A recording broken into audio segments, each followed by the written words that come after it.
One of the night's most memorable and touching moments, Governor Walz's son Gus was moved to tears as he watched his father's speech. That was a very touching moment, especially as parents. You can just, know what that must feel like to be the governor in that moment. Joining us now is NBC's Andrea Mitchell and Yamiche Alcindor, Aaron Haynes, editor-at-large at The 19th, and Basil Smikle, Democratic strategist and former executive director of the New York State Democratic Party, now an MSNBC political analyst. Yamiche, the DNC has been building up to this moment all week. What can we expect tonight from the vice president?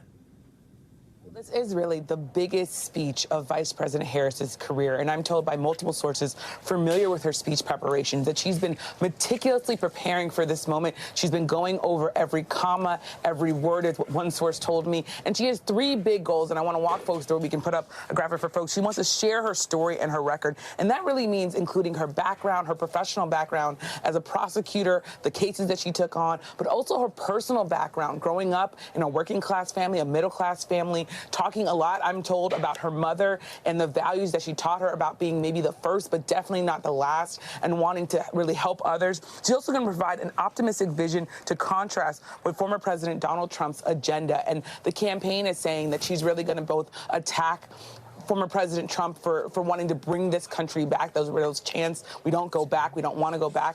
But also she wants to lay out both in talking about policy, but also talking about joy, which she sees as the future of America. And then she's going to root her vision in patriotism. And I'm told that she really wants to make sure that it's clear she wants to be a president for all Americans. And here, I'm told Vice President Harris's team is trying to be very cautious about race and gender. She is, of course, going to be a history-making woman, the first black woman, first South Asian woman to be at the top of a major party's ticket. So they want to mark that moment, but they also want to really hammer home the idea that she wants to help all Americans, and she's qualified. She has earned this. She has accomplishments to prove why she should be on that stage. So all of those things are going to be part of that. And I was also told that she's going to praise President Biden in this speech. She's going to spend a lot of time talking about the fact that she is loving him and that she really does feel grateful for his leadership. Jose, Andrea, the vice president may not be really focusing on her gender or her race, but we have to acknowledge she is only the second woman to ever top a presidential ticket for a major party. She is the first woman of color to do so. So just how big and historic is this moment tonight? It is huge. It is so historic, but really the paving the way for her in the convention as well as in politics has been Hillary Clinton and Michelle Obama, certainly in this convention, because Hillary Clinton did all of that history for her, pointing out the path that women, starting more than 100 years ago, finally getting the vote, and the path that her mother and others of that generation had following the suffragettes, and Shirley Chisholm in 1972, a woman of color, just starting out. And as women progressed and as Hillary Clinton made possible, really, for Kamala Harris to not emphasize gender as much. Donald Trump is doing that, of course, but she has to be able to respond. And Michelle Obama dealt with the whole issue of race and the attacks and how to fight back and have the party fight back for her, but have her focused more on her qualifications, as Yamiche says, that her resume is full, that she does have foreign policy credentials from the Intelligence Committee, from being Attorney General, from being DA fighting crime, and also from being Vice President. She sat in on the presidential daily brief every day that she was in Washington, and that is in direct contrast to Donald Trump, who we know often did not take the daily brief, and when he took it, the analysts had to do it with photos and images because he didn't want to read. And she studied hard, and I've been reporting this from top State Department and national security officials. They think that her learning curve may have been steep, but after 4 years, almost 4 years as vice president, she knows her stuff. Aaron, you've been covering the vice president for years. How much of the speech do you think will be leaning on policy versus broader campaign themes? And Yamiche was talking to us about those three pillars that she's going to be. How much do you think it's going to be policy? Well, I think that really the main goal from the sources that I've talked to in just asking about the thinking that's going into this speech, it's really important that the vice president really introduces herself to the country tonight. And I know that that may sound strange, given that she has been vice president for 3 years. She is somebody who did run for president in 2020, although she, exited that race before the primary. But a lot of people do not know the vice president, even one who was in a, history-making position as the second most powerful person in the country. So really introducing herself to the American people is something that I think we've seen people like the second gentleman doing, and other people who know the vice president very well. Secretary Clinton was somebody who also has a personal relationship with her, who has talked about her. The Obamas also talked about her, but she really is going to be talking about herself, and especially in a way that I think 4 years ago we did not see her doing, as much or as comfortably as we're seeing now, but really owning her story and telling that story to the American people, I think, is going to be her priority. I know, there's 75 days left, which does not seem like a lot of time, but there is still time to kind of talk about policy and what the plan is, but really giving people a chance to get to know her and really starting that process a lot of that begins tonight with this speech. Basil, this has been a wild ride for Democrats the last several weeks, and for the country, frankly. This was not the convention we all expected it would be about a month ago. How's this working out for your party? Well, you know what? It's interesting, because if it had been, listen, I think, I've said this before, we've been in a sort of anti-Trump posture for a long time, and for some voters it seemed more mechanical. And what's happened since Kamala Harris has taken the baton is that it is now a pro-Kamala race. So given everything that folks have said thus far, there is a laser focus on Kamala Harris. You would not have had the kind of fundraising numbers that we've seen, $500 million in a really short period of time, record-breaking. I don't think you would have seen that if we were where we were, 2 months ago, and certainly if, as some had said, we would have had a contested convention.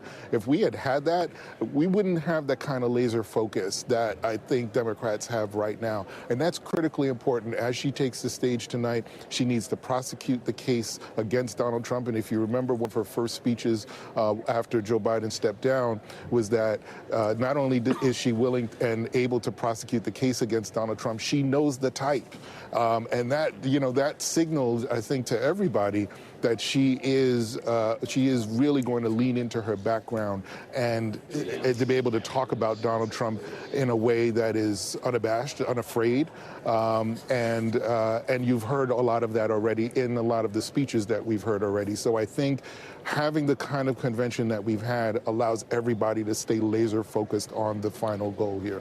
Thinking your thoughts, Basil, on Governor Walz. I mean, it was his really national introduction in many ways last night. What do you think he brings to the ticket?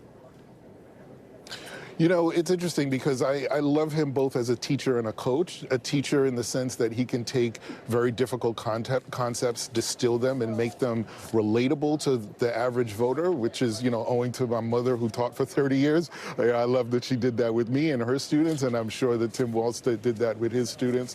But also the coach, someone who's motivating. You've heard him several times talk about having hope, but also having a plan. That's a coach's mindset. He talked yesterday about that playbook and what happens when you follow the playbook, that if it exists, you would expect it to be followed, referring there to Project 2025 and the dangers of that. So I think his ability to distill really difficult concepts and talk to the average voter, especially and specifically rural voters, suburban voters, and also be able to motivate the party in very simple but powerful language, I think is going to be a real asset as a surrogate for Kamala Harris on this campaign trail. Aaron, last night we also heard from Transportation Secretary Pete Buttigieg, who was speaking in his personal capacity. He talked about his family and having dinner with his husband and their 2 children. Let's watch. It's the part of our day when politics seems the most distant, and yet the makeup of our kitchen table, the existence of my family, is just one example of something that was literally impossible as recently as 25 years ago, when an anxious teenager growing up in Indiana wondered if he would ever find belonging in this world. Aaron, what do you make of this broader focus on families at this convention? We've seen a lot of high-profile people having some pretty vulnerable moments on that stage. Yeah, I mean, I think really the identity, the importance of identity, the idea that representation matters. That's not something that's necessarily been explicit in terms of, the race and the gender of it all, or even, LGBTQ plus representation, which we've seen. I mean, in the arena last night, there were a lot of LGBTQ plus flags, even as you didn't really hear people talking about that issue, but we know that the LGBT community is feeling under attack in this country in this moment. And so to see that representation, to hear somebody like a Secretary Buttigieg talking about his family, a family that is an American family, quite frankly, that means something to and resonates with so many of the people in this audience and the people who love them, not just in this arena, but also in this country. I think you also have on display just a real example of a very different type of masculinity than the masculinity that you saw at the Republican National Convention in Milwaukee. We wrote a story about this. It's up on the 19th right now, just talking about the displays of masculinity. You saw Governor Walz, his love for his children, his son Gus, and that the exchange that they were having from the stage. And then when he came up on the stage, I mean, that was a real moment for people. Even the way that Governor Walz and his wife Gwen talk about their struggles with fertility and their journey to parenthood. I mean, that is something that does feel very different and that is resonating with so many people in this country, because it's something that makes them more relatable, it humanizes them, and it further introduces them to the American people. Aaron Haynes, Andrea Mitchell, Yamiche Alcindor, Basil Smikle, thank you all for the conversation. Still ahead as Democrats try to turn the table on border security and immigration as issues, former President Trump heads to battleground Arizona. What to expect from his event there later today? Plus, NBC News has learned RFK Jr. will soon drop out of the race. He's expected to endorse Trump. Will it help or hurt Trump's numbers? And Congressman Jim Clyburn joins us next with how Democrats can keep their momentum going. Congressman, always a pleasure to see you. We'll chat in just a minute.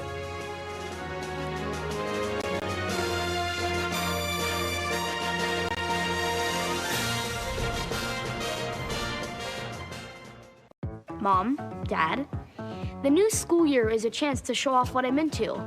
You know how I love dinos? How I talk about dinos all the time? Like at all 3 meals, in the car, through the bathroom door, blah, blah, blah, dinos, dinos, dinos. Well, I've evolved, and it's all about sharks now. So for back to school, let's just focus on sharks and only sharks. And if it's not sharks, it's not for me.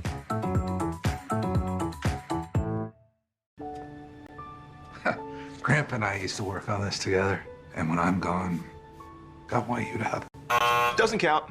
What you need is a will, something you can sign and make official. Start your will at trustandwill.com and make it count. The biggest savings event of the year is on now at More Furniture. During our Labor Day event, you'll get fall's newest arrivals at unbelievable discounts. We've slashed pricing store-wide on living rooms, bedrooms, and dining rooms, just in time for fall holiday entertaining. Right now, take a full 60 months to pay with absolutely no interest and no money down. Or for cash purchases, we'll subtract the tax. Visit your local showroom or preview all Labor Day specials online at morefurniture.com. Go beyond the headlines with the new MSNBC app. Read, watch, listen to breaking news and analysis anytime, anywhere. Go beyond the what to understand the why. Download the new MSNBC app now. Welcome back. Tonight, Vice President Harris will make history